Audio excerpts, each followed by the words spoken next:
twabibwiwe na Patiri Ibalde bamwe bamwe ngahamura harimo abazi Patiri Ibalde ubu yarashengeye yari patiri mukuru w'iparuwasi iri ngaha hirya gatoyi paruwasi ya Cangugu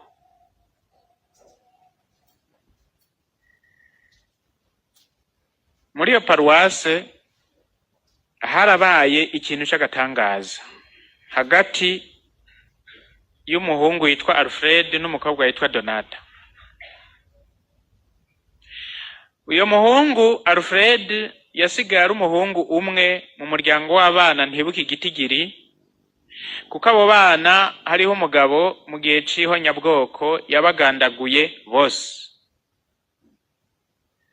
Hasigara umukecuru nyina wabo se wabo yaragandaguwe n'abana bose baragandagurwa. Hasigara uwo mukecuru n'uyo mwana Alfred yaragiye ku rugamba mu Nkotanyi.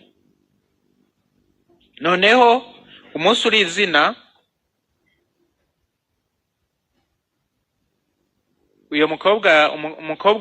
uyo mugabo baramupfunze mu Rwanda bakoze genocide baramupfunze hama haragere barabapfungura mbere abamenga bashikanye nusu y'igihe cyo gupfungwa barapfungura bakaja gukora ibindi bikorwa kugira baronka aho bashira abandi kuko igihugu cyose nticyo bumunyororo. Uyo mukobwa Donata yarazi ko se wiwe ari we yagandaguye abo uyo mugabo se wa Alfred nabo bavukana bose. Akitegereza rero ingene uwo mukecuru nyina wa Alfred yisenyera udukwi yivomera utuzi kandi ari umukecuru bagahura yikoreye amazi n'ugomba kwe rw'inkwi ku rutugu. Akitegereza umusurizina yumva ntashobora kwihanganira ko ivyo bintu bigumuko ngo uwo mukecuru aguma gowe gutyo nawe yibereye mu nzu kwase kumwe nase nabo bavukana kandi se ari we yagandaguye abana b'uyo mugore. Acabwira uyo mukecuru ati wa mukecuru mu Kinyarwanda ari umukecuru ntimubwira ngo no gutukana niteka sava umunyarwanda akubashe uri umukuyango wa mukecuru. Uyo mukecuru mugabo by'ukuri yari umukecuru.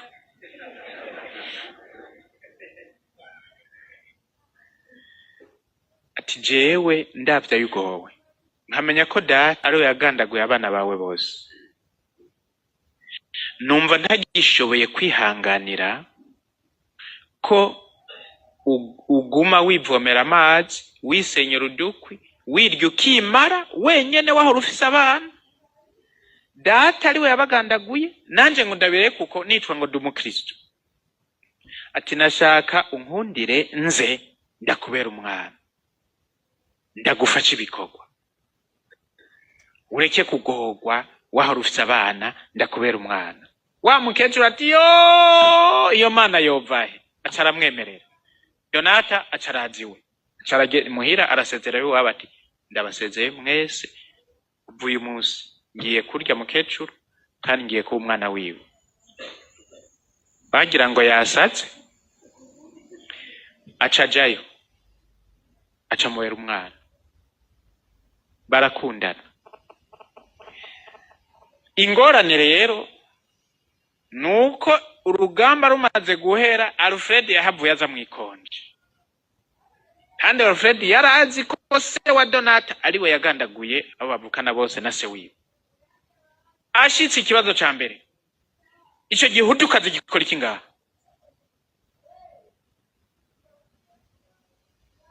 Wa mukecuru ati mwana ntunkomera umwana iyo atabawe ntiwari kunsanga simba nkiriho mba narapfuye. Uyu ni wa mvomero utuzi ni wa nsenyera udukwi ni wa ncanira agacanwa ni wa mbungabunga atariwe mba narapfuye. Wewe ntaco wari kumarira iyo wari uri. Alfred ngo ishavurira niga kuko se we niwe yishe se nabo bavukana aguma atigera avugisha Donata. Mugabo ati baje atubwiye ngo nawe uzi wakazi zimesura akazitera ipasi, ikonji iheze hageze ko agenda mu ikonji bakamutwaza igikapu ciwe gushika kuri gare atamuvugisha, kuko Donati cyamuzanye si Alfred, cyazanywe n'umukecuru.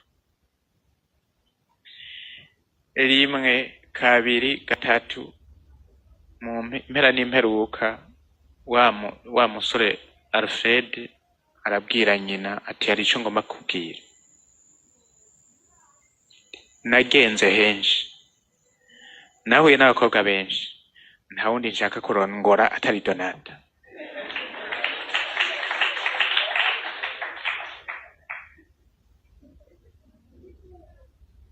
Herega barategura baragenda kumusaba. Alfred na nyina baraja gusaba uwishe se wa Alfred nabo bavukana, baramusaba umugeni, arabemerera umugeni. Patri Bade yatubwiye ati naciye ndabwira ngo ni jewe nzobategura ubugeni kandi nje nzobahezagira. Mwe niwe yabigize. Ubu Donata na Alfred n'umugabo n'umugore. Umuryango wa Donata n'umuryango wa Alfred ubu ni soma mbiki, biciye mu kwitanga kwa Donata. Mwavyumvise? Iyo tuvuze ko Yezu Kristo yaducunguye, udashobora kwiyumvira ngo ushitse kure ko hariho kumbura ibikurengera, ako karorero karashaka kukumvisha none uko se ugucungura. Thank you. Your Excellency, the President of the Republic, I thank you for this opportunity for me to give this presentation as we commemorate the genocide against Tutsis, a genocide that is rooted in the colonialism that instilled and spread ethnic division and led to the genocide as the world was watching. This historical analysis will show that there is no other country that has spent 109 years targeting another for destruction like Belgium has done Rwanda. It all started in 1916 when Belgium, Germany, and the UK decided to downsize Rwanda from its territories from King Ruganzu's day and Kigeli Nyamuheshera's days in 1600 and to 1692. That included the territory that included Masisi and Rutshuru to what Rwanda is today. There are decrees and laws that followed, including that from March 2019, with the laws about whipping the citizens, and the one from July 2025 that decided to withdraw Rwanda's sovereignty, including another law from January 1926, deciding that Rwanda would be ruled by Congo's rule. That was also decided by Belgium. Those laws were dividing Rwandans. Between 1924 and 1946, Belgium had an agreement with the League of Nations. Rwanda was under its trusteeship, and it stated that Belgium was to promote political and economic and social progress of Rwandans, self-governance and development and education, and respect of human rights without any discrimination. It wasn't done. Rather, Belgium promoted division like what they had between French-speaking and the Flemish, and they brought what they called a revolution in 1926 to 1932, led by two Belgians, Mr. Voisin and Mortehan. They expelled King Musinga in November 1931, and they replaced him with his son after 4 days. King Mutara Rudahigwa decided not to oppose the Belgians. He got baptized, and he also dedicated Rwanda to Christ the King. Pope Pius XII rewarded him with a ring that he gave him in 1947. And the Belgians then allowed him to make some decisions but he decided to keep the independence of the country. Governors Youngers and Brother Secundian, who were directors of a school in Butare, were very angry with him. They decided to poison him on 25th July 1959. Your Excellency, there's no other African country whose two countries were killed by the colonialists. Belgium decided then created Parmehutu political party with 4 manifestos. In October 59, August 1961, and June 1964, and June 1969. All those were saying that the country belonged to the Hutus, that killing a Tutsi was now institutionalized and illegal based on that politics. From November 1959, Colonel Logist was who was sent in Rwanda from the Congo with his deputy as Major Marlier. They give him the military to make sure that Parmehutu took power. In November 1959, Colonel Logist decided to expel Tutsis, relocate them to Bugesera in 1969. At the end of that year, 13,890 Tutsis had been removed from their homes and were sent to Bugesera. They pleaded to go back home. Belgians refused. Some Tutsis who tried clandestinely to move to other provinces were expelled from Belgians.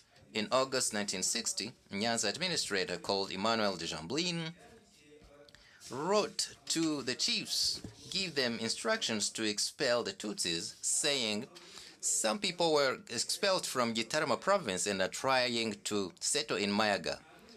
Kick them out. None of them is allowed to settle in Mayaga or Nyanza province. They have to go to Bugesera. You should enforce these laws. Their cows should be expelled too. In November 1969, Chronologist, under the advice of Bishop Perrodin, convened administrators, ordered them to expel Tutsi civil servants, replace them with Hutus. In a communique that he sent to all the officials in December 1959, he said that this was to allow Hutus to be ruled and governed by their own people. UNAR, political party that was fighting for independence, they said it was a Tutsi party, and they fought them, and the Christian, the Catholic Church fought them because they said they were communists. Its president, its secretary were from different categories of the population. And in June 1961, Belgium gave a decree to release from prison 2,000 killers who had killed between 59 and 61, saying that those who were being released are those who had committed the following crimes: killing people and burning houses down and burning Tutsis inside, people inside the houses, killing people or torturing them, and looting or killing. That ethnic division spread even into the military under Colonel Van Straten. Together with Colonel Logis, they said how it would be done. And they wrote this report in 1960. The army will be made up of Hutus exclusively. We don't need to be impartial or democratic to integrate any Tutsi. Tutsis who will want to enter the army, we will say that they are incapable. Even though this is unjust, we can't mix goats with cabbage and to integrate people who will create us problems. Belgian intelligence expressed concerns and wrote this on April 30th, 1961, saying this: in Rwanda, the army that is exclusively Hutu, when they work, what they put forth is they being Hutu instead of being professional. We believe that they are not fit for the security operations. This went on until General de Cumont who was a high-ranking officer in Belgium, wrote this to the Ministry of Defense in 1961. He said, "These politics of giving the Rwandan army the responsibility to protect borders and ensure security in the country means that in case they commit crimes that the UN might define as genocide, we might end up being accused of a complicity." In March 1962, the Rwandan army started killings in Byumba, killed more than 2,000 Tutsis, including an assistant medical doctor, Clavin de Jouro. It was written in international newspapers in December 1963. The Rwandan army, under Belgian officers Dubois, Florquin, Turpin, and France, killed many Tutsis in the country, more than 35,000.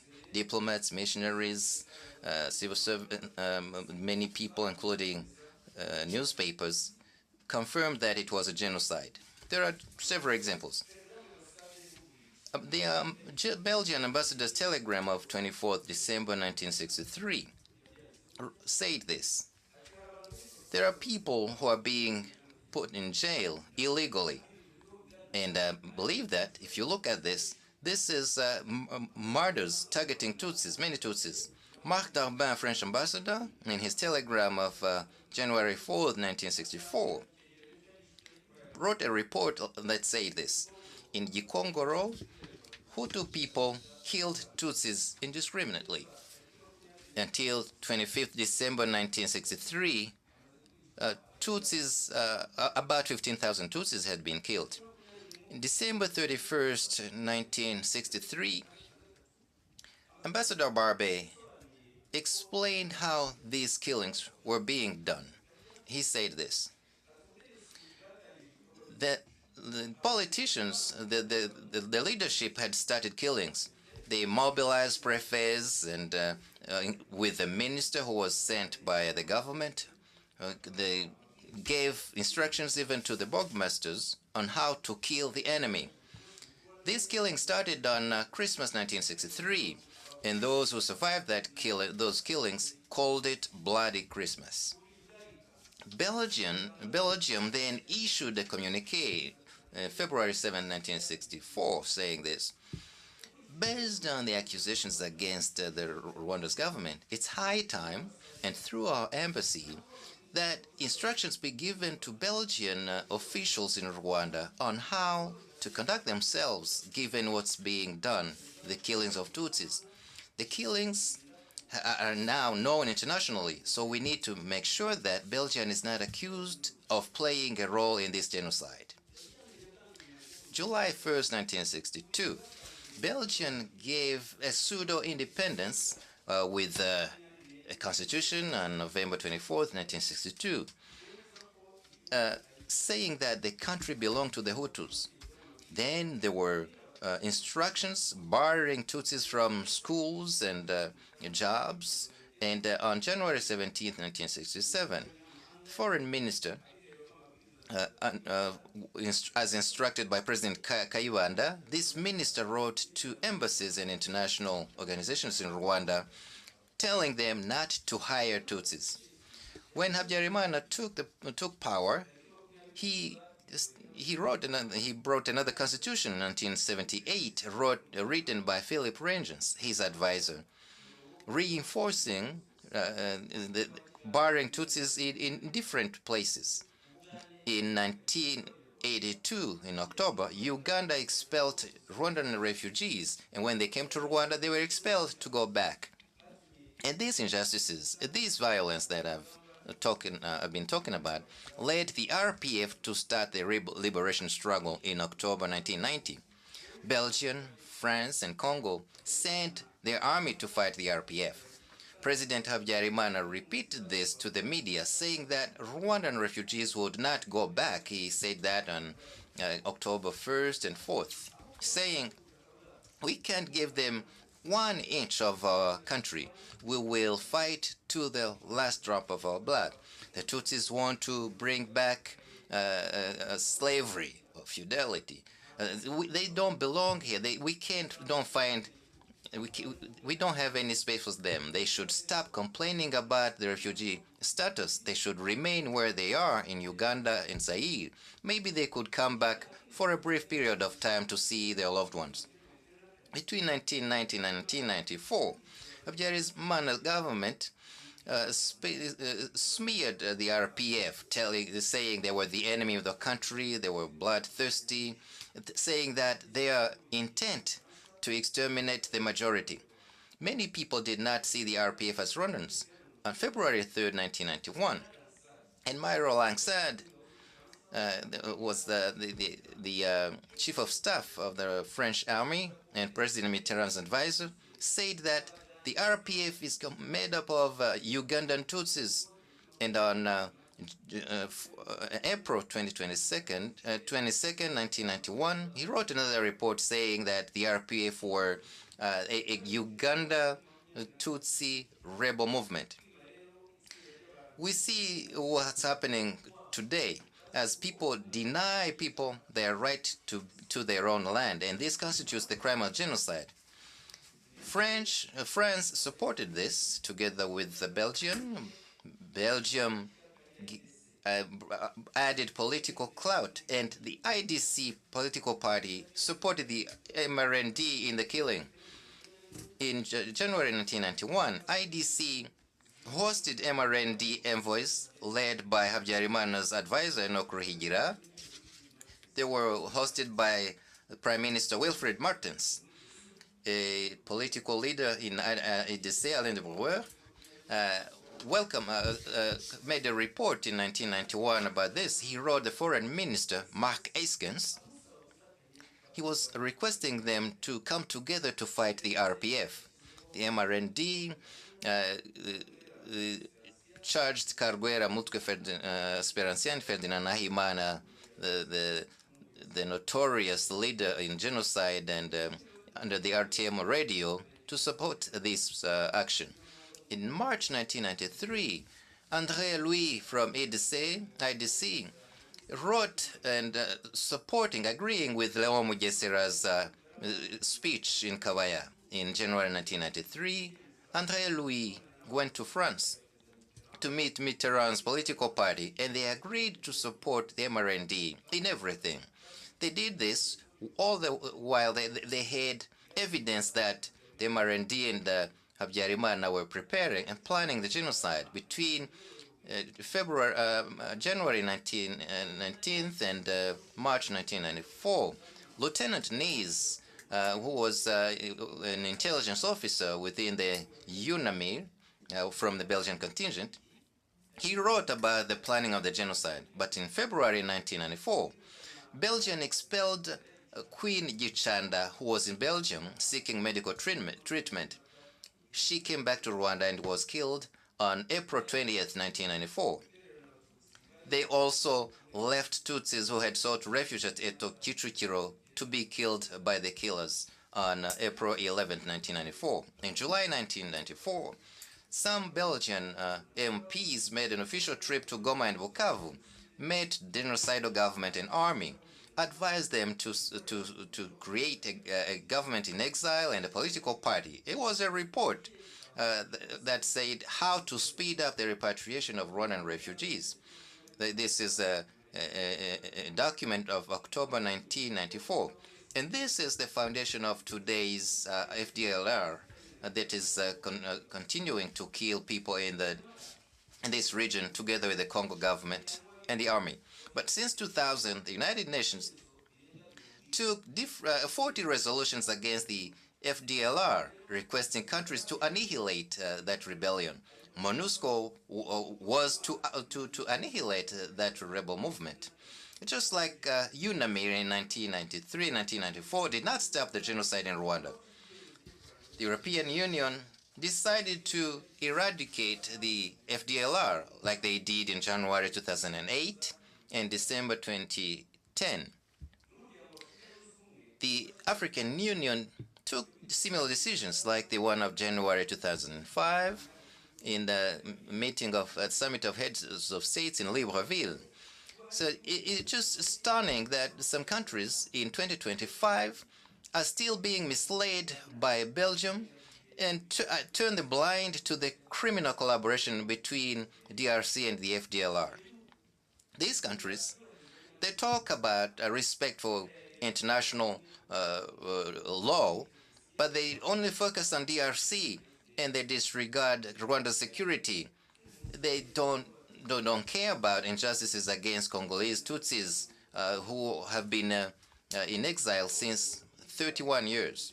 Congo they call them puppets. This is just like what was happening between 1990 and 1994 by Habyarimana and his MRND calling the RPF the enemy of Rwanda, who are also Ugandan.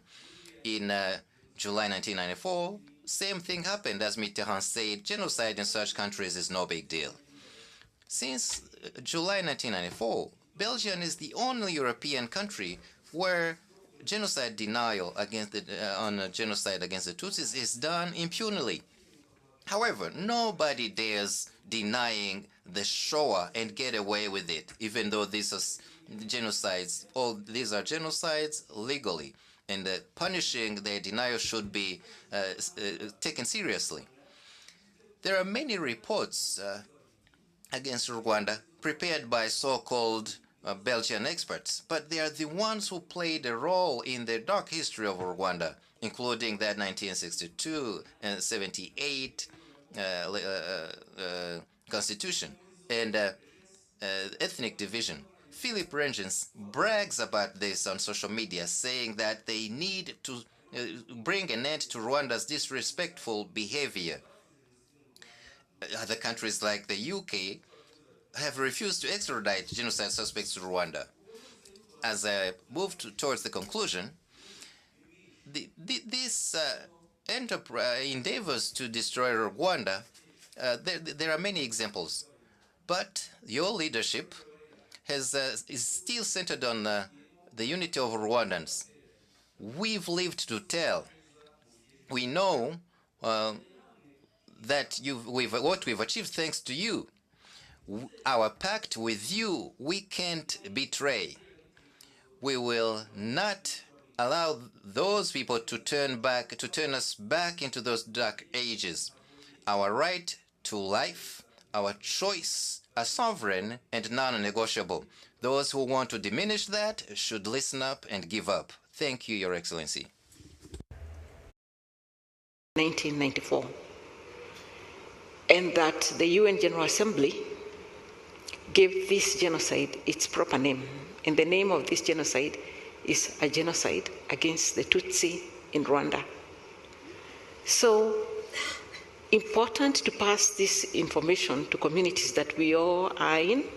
If you are in a trade unionist community, if you are in a teacher's community, to explain to everyone that if the Tutsi were not targeted for destruction in whole or in part in this country, that then no Hutu moderate would have been killed, no peacekeeper would have been killed.